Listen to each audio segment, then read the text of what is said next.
Good evening, guys. Round one is in the books, and it was a pretty crazy one, that's for sure. Lots of ups and downs. I hope your fantasy teams and Supercoach teams went well. I hope your team won, just like my cows won. Up the cows over the left shoulder. Happy days there. A terrific attacking display. Obviously, some defensive worries for both sides. A little bit more to that of the Dolphins, that is for sure. But in this new episode, guys, we're going to be going through the 5 things I learned from round one, and that's going to continue each and every week.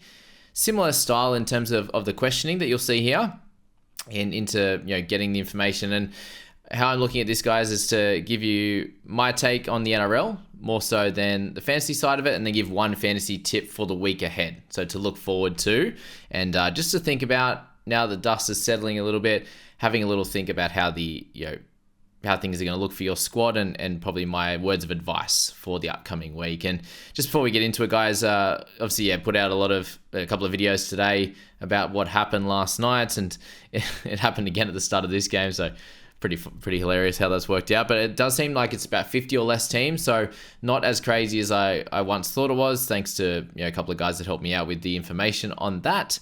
So it's not the biggest worry in the world, but you will see a few teams near the top who do have all players from the back 6 teams there.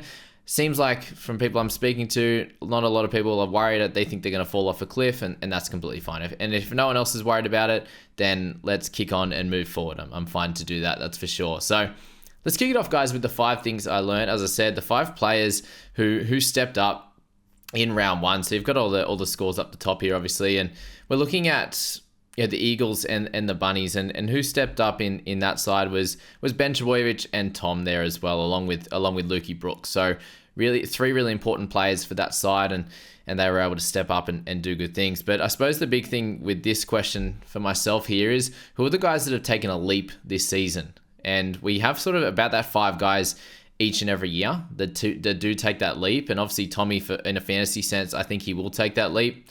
He has played sort of hampered and injured for the last couple. Burbo, he definitely looks improved, and he could definitely be a guy that is really helpful for us in our centers. And I think that he's going to help that Eagles team for sure. On the Bunny side, you saw Latrell step up for the most part in that game. And outside of that, for the Bunnies, it wasn't great viewing. For the Roosters, it was Terrell May, very, very clearly. The team stepped up as well. We'll speak about them in a second. And for the Broncos, there wasn't a lot on their side there. For the Raiders and the Knights, I do think that whole Raiders side really worked hard and worked together. And we do see Morgan Smithies and Zach Hosking be those 2 guys that really help solidify that forward pack and give a little bit of punch on that right-hand side and some attacking flair with Hosking. And we did see Jamal Fogarty really step up in that game as well. For the Knights, wasn't great on that front. For the Wars, it was Luke Metcalf. He presented himself on the stage there. Unfortunately, it wasn't to be for them. And we'll speak about the Sharks very soon. For the Storm and the Panthers, it was very clearly Taylor May, who is the guy that has stepped up. He's probably the best player in both teams, and they lost. So that was very, very impressive. For the Eels, Bryce Cartwright is the man that's taken a bit of a leap this year, obviously. For the Titans and the Dragons, it was very much a whole team effort, but Tyrell Sloan was the guy that stood up in this one. If he can do that weekly, he's going to be a gun. And for the Cowboys, I definitely think that Tom Dearden stepped up and the whole team did, but it was Zach Labart, absolutely incredible. We'll speak about him when we get to the fantasy video tomorrow. The reason I'm not doing the fantasy video now, guys, is because we don't have all of the information. The updates have not come through. So that's my thoughts, guys, on the 5 guys that stood up. Let's move to the next question there. And the teams here who started flat, and they do need to bounce back, but how long until they actually bounce back? So very, very clearly here that it was the Titans that flopped in this first week, and the Dolphins as well. They scored a few good tries, but it was pretty average defense from the Cows. So Titans and Dolphins, so they're pretty much all the we're the only Queensland team that won. Up the Cows. So yeah, Titans, Dolphins, Broncos do need it. They were a bit flat and do need to step up. Bulldogs, we kind of unfortunately expected them to be a little bit lower, especially against the Eels. So it's also hard to sort of talk about them too much, but they were definitely super flat with a couple of injuries. Knights were terrible at that as well. So, Bunnies were kind of okay. Broncos were okay. Knights, they do need to step up. I'm just worried that it might not happen for a few weeks.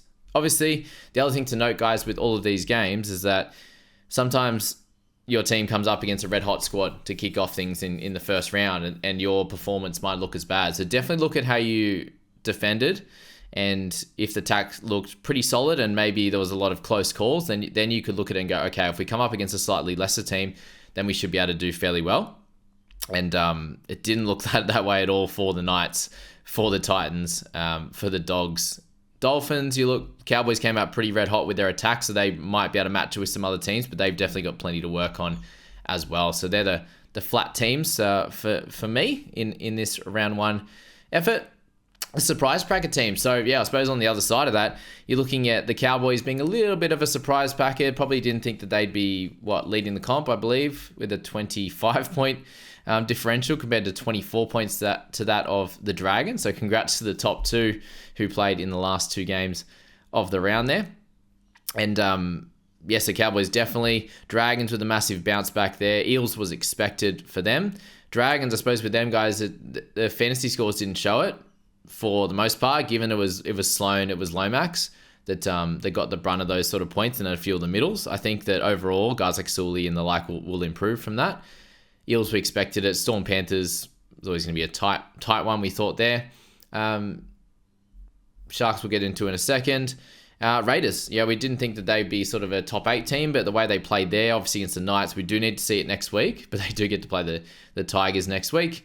And yeah, I suppose Roosters were a bit of a surprise there, given that how poorly they've played at the beginning of years, but their quality of outfit, you'd expect them to do pretty well as also.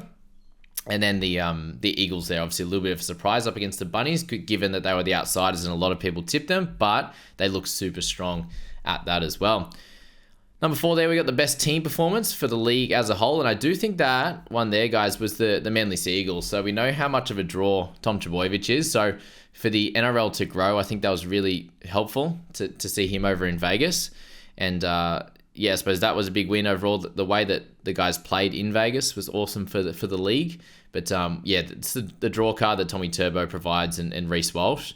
That Vegas weekend, I don't think, yeah, it was definitely unmatched compared to what this weekend just gone ended up having. Like Raiders was a gritty win. So was the Sharks. Yeah, so was the Storm. Eels had some issues because of Moses and his groin. And then some really cool plays in the Dragons game and obviously the Cowboys game as well. So it was very clearly the Vegas games on show, even for, obviously for those that were there, but those watching on TV around the world, wherever it goes to, that was the big win for the weekend. And then the gutsiest performance, I had to give it to the Sharks, actually. A 16-12 win in that one. Very, very impressive at that, given that Warriors looked like the best team in the comp in the first 15 minutes, and then they fell away a little bit, but the Sharks really, really dig deep and did an awesome job. So congrats to the Sharks. I didn't expect that they had that in them, and they were awesome. At 16-12 victors over there as well. If they can continue to do that and obviously look a little bit better across the next bunch of weeks, and then they could be a very cleared sort of top 6 side. They didn't look great at the start, but for them to actually get the win like that is very, very impressive, that's for sure. And I suppose my standouts as well, that was the gutsiest performance. We also had the Storm to beat the Panthers 8-0. Incredible effort. So they're the top 2 on that front. I suppose if we're looking now just to round things out there, for the top 5 things that I learnt is that the top 8 is not any easier to tell, that's for sure. Like you still say the Warriors are going to be a top 8 team clearly. You'd say the Sharks should be up there as well. Storm, Panthers definitely. Raiders, like, could they fit themselves into that top 8? Are the Knights the ones falling down? So you have Roosters and Broncos, you say definitely top 8 teams. Same with Manly and the Bunnies, given that was a very high quality game compared to some of the games that we saw here. Eels, they beat a Bulldogs team, but we don't know enough about them yet. They should be a good team this year. Dragons came out and played well. So can they do this week in, week out? And the Cowboys, you had them sort of down near the bottom of the 8, beating the Dolphins. You had probably similar, like probably missing the 8, but a contending team, right? So I don't think we learnt too much more. It probably just made it a bit more cloudy, to be honest with you, the top 8, especially when I did end up tipping the Dolphins, just because I do seem to like to go against my own team, and especially when they let me down many a time, coming out and looking very flat, and they looked a lot better. And the Dolphins crushed it first few games last year. So at Suncorp, I thought that could have been the play again. wasn't to be. But yeah, when most people, like I was 3 before that out of 7. So ended up 3 out of 8, which a few people would have tipped the Cowboys in that one, probably a 2 or 3. So most of this wasn't expected. And that's going to be my big fantasy tip then for the week, which we'll get into now, guys. It's just when you're trading this week, right? We are going to trade, clearly. So you really need to focus on money making and points, obviously, but it's through the mid-range to the lower tier gun type of prices. So you're looking anywhere between sort of the 450 to 500k mark, all the way up to 700k, right? So anything there, unless you're absolutely missing something in a top gun in a certain spot, like you could look at Tohu Harris is one of those guys, but you could look at that and go, yeah, so he looks like he's going to be playing big minutes each and every week, and he's 750k. But am I short in the mids? Some people were starting James Salmon in the mids or something like that, right? And if he's a guy that you want to lock in, awesome, that's completely fine. But make sure that other guy you're trading in is probably a lower tier guy, because where's the cash you're gonna have to make? To be able to make that trade, I should say. So really, you look at this here, and this is where you make the strides in the early rounds, because you're getting sort of 15 to 30k in value jumps, right? If they're absolutely crushing it. So if they've had a good one in round 1, they're gonna have a pretty low break even in the 20s or something like that. If they can get a 50 or 60 next week, then you're making somewhere between that 50 to 30k, right? Depending on where they end up in that 45 to 60 range, right? In those value jumps, plus you're picking up the 40 to 55, whatever point scores that you're really wanting. So you're doing really well on the point side. You're making money. And the reason I'm saying this is the tier you need to look at coming into round 2 is because there are no clear cash cows to play in round 1 at all, sadly. So the only potential ones you're looking at right now before team lists come out are going to be sort of Galvin or Tommy Talau if he gets that spot, like unless someone else gets dropped. If Joey Chan gets dropped, maybe it's Kane Bradley or maybe it's Sean Bloor or something like that. But until we know more about the cash cow situation, none of the cash cows went well. So you don't have to rush to get any of them. I wouldn't push anyone to be running out and purchasing them on the black market. That's for sure.